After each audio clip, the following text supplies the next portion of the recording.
ఎవరితోటి ఎలా ఉండాలి అనేది, మళ్ళీ అందరితో కమ్యూనికేట్ చేస్తేనే మనం ఎట్లుంటాం అనేది వేరే వాళ్ళకి అర్థమవుతుంది. మనకి ఇష్టం ఉందా లేదా అనేది వేరే వాళ్ళకి అర్థమవుతుంది.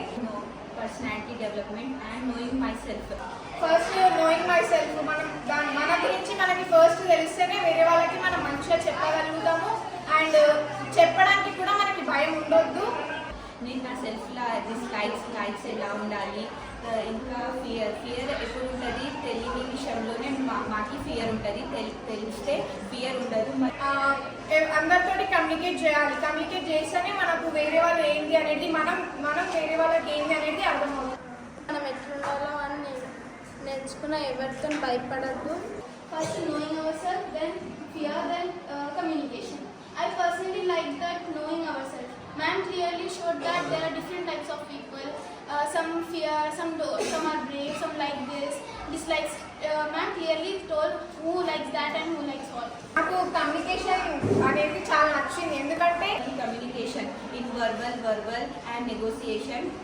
వర్బల్లో కూడా కొంతమంది వర్బల్ ఆన్సర్ ఇస్తారు, ఇన్ వర్బల్ ఆన్సర్స్ ఇస్తారు.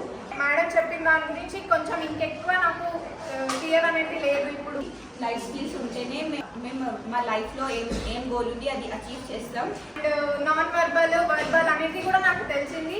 నాకు ఇంకా నచ్చింది నోయింగ్ మై సెల్ఫ్. దాని గురించి నేర్చుకున్నా.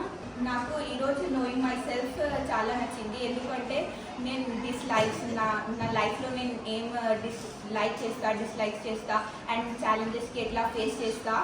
ఎక్కువ నేను వర్బల్గా చెప్తాను, బట్ ఇప్పుడు నెగోషియేషన్ లా మొత్తం అర్థం అవడంతో నేను మంచిగా చెప్పగలుగుతా madam. Ma'am also said that we don't get personality from our parents. Genes are physical traits, not mental traits. Our personality gets from our surroundings. If we dislike, if we like, whatever way, our thoughts, our inner feelings should be come out. For a better life, we need to communicate. We need to have that the person should know what we want. If they go against us, we need to tell them that it is against us, don't do it.